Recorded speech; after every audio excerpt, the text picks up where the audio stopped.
Ashivatham, the lost scientific religion before Hinduism. What if we told you that long before Hinduism, there was a lost religion based on scientific principles, a belief system that didn't just rely on myth, but instead connected the human mind, cosmic forces, and energy fields? This forgotten tradition was called Ashivatham. Who were its followers? What were its teachings? And why was it erased from history? Get ready to uncover one of the greatest secrets of ancient India. What was Ashivatham? Ashivatham is an ancient, lesser-known spiritual practice believed to have existed before or alongside early Vedic traditions. Unlike modern religions that focus on devotion, Ashivatham was a scientifically structured spiritual path based on energy, consciousness, and cosmic forces.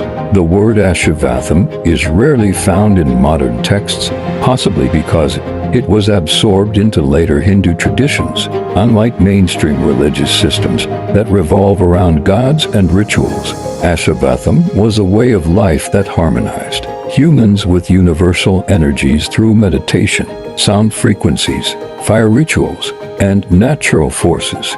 The scientific foundation of Ashivatham, vibration and frequency. Ashivatham followers believed everything in the universe operates on vibrational frequencies, much like modern quantum physics suggests. Fire as an energy transformer. Their fire rituals, yagna, were not just religious but scientific. Energy transformation techniques purify air and surroundings while enhancing mental clarity. Mantras as sound energy. They used specific sonic frequencies, mantras, that resonated with different brain waves, similar to how sound therapy is used today. Sacred geometry. Their temple structures followed exact mathematical proportions to harness cosmic energy, aligning with the principles of sacred geometry and the golden ratio, mind over matter. The most advanced Ashivatham practitioners could control bodily functions, pain, and emotions through intense meditation, something modern neuroscience has begun to study in monks today. The gods of Ashivatham adapted into Hinduism. While Ashivatham was primarily a scientific spiritual practice, it had certain deities that represented natural forces and cosmic principles. Many of these later merged into Hinduism. Mahashiva, the cosmic energy gives, became Shiva, the supreme yogi and destroyer of illusions. Agni, the fire principle gives, absorbed as Agnidev, still worshipped in Vedic rituals. Kalabuyer of a time and space gives became the fierce guardian of time in Hinduism. Varunan, the cosmic waters gives, became a part of Varuna, the water god. Devi Shakti, primordial energy gives, evolved into the goddess Shakti, the divine feminine force. These gods were not meant to be worshipped in Ashivatham, but rather understood as cosmic forces within and around us. Advanced practices of Ashivatham. 1. Energy activation through fire Agni Kriya. Ashivatham followers believed fire Agni could amplify human energy fields and unlock hidden consciousness. They performed specialized fire meditations, Agni Kriya, that allegedly enhanced mental focus, intuition, and even healing abilities. 2. Sound therapy and cosmic chants, Nada Yoga. Specific chants were used not as prayers, but as frequencies to activate different parts of the brain and body. Modern research on binaural beats and Om chanting suggests similar effects on brain waves. 3. Sun gazing and cosmic alignment, Surya video. Practitioners stared at the sun at specific times of the day to absorb photonic energy, much like modern sun-gazing practices for increasing serotonin and melatonin. They believed the sun was the source of divine codes that influenced human consciousness. 4. Breath control mastery, Prana Shakti Vidya. Ashivatham monks used advanced breath control similar to pranayama to slow their heart rate, boost immunity, and achieve altered states of consciousness. Recent studies on Wim Hof breathing techniques show striking similarities. Why was Ashivatham forgotten? Ashivatham, with its deep understanding of science, energy, and consciousness, could have been one of the most advanced spiritual systems of its time. However, it vanished from mainstream history, leaving behind only scattered traces in Hinduism, Tantra, and yogic traditions. But why? 1. The rise of Vedic ritualism and Brahminical authority.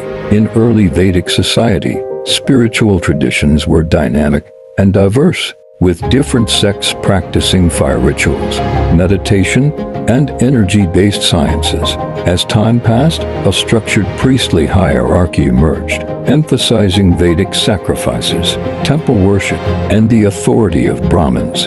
Ashivatham's self-empowerment approach clashed with this system.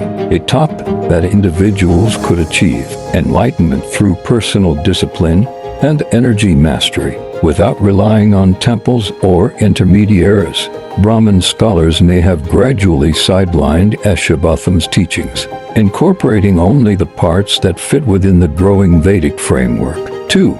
The suppression of non-Vedic knowledge. Certain powerful dynasties aligned themselves with Vedic traditions to consolidate political and religious control. Ancient texts suggest that rulers who followed orthodox Hinduism or Buddhism often suppressed competing systems, like Ashivatham, branding them as heretical or dangerous. Some Ashivatham practitioners, especially those practicing extreme forms of energy rituals and meditation, were labeled as sorcerers or black magicians, much like how later Tantra was misunderstood. Over centuries, Ashivatham's texts and temples were either destroyed, rewritten, or merged into mainstream Hindu philosophy. 3. The war against fire cults and esoteric schools. The Ashivatham tradition, with its fire-based rituals, Agni Kriya, and energy mastery, was often misunderstood as dangerous or rebellious. Some kings saw these practitioners as threats to their authority, monks who could influence masses without relying on royal patronage. Historical accounts suggest that Ashivatham communities were driven into remote mountains and forests, where they either disappeared or evolved into secret yogic sects. Similar events happened with the decline of Tantric Buddhism in India, where powerful ruling elites favored organized, structured religions over mysticism. 4. Absorption into Shaivism, Tantra, and later Hinduism. Though Ashivatham disappeared as an independent tradition, many of its key principles survived within Shaivism. The idea of Shiva as a cosmic yogi echoes Ashivatham's Mahashiva. Tantric traditions, the focus on energy fields, chakras, and mantras aligns with Ashivatham's scientific spirituality. Vedic rituals, the fire sacrifices yajna, continued but became more ritualistic rather than energy-based. What once was a free-flowing science of consciousness became structured into religious doctrine, leading to the loss of deeper knowledge over time. 5. The erasure of Ashivatham from history. Unlike Hinduism, which had royal support and written scriptures, Ashivatham's teachings were primarily oral and experiential. When societies transitioned to written Vedic scriptures, many oral traditions simply faded away. Some Ashivatham texts may have been deliberately rewritten, adapting their ideas into new religious systems. Today, only fragments of its existence remain, scattered across folk traditions, yogic teachings, and esoteric Hindu practices. Can Ashivatham be revived? What if Ashivatham was never religion at all, but a lost science of consciousness and energy? Could modern science, quantum physics, and neuroscience help us rediscover its hidden truths? The knowledge may not be completely lost, perhaps. It has just been waiting to be uncovered. If you found this journey into lost history fascinating, don't forget to hit like, share, and subscribe for more mind-blowing explorations into forgotten knowledge.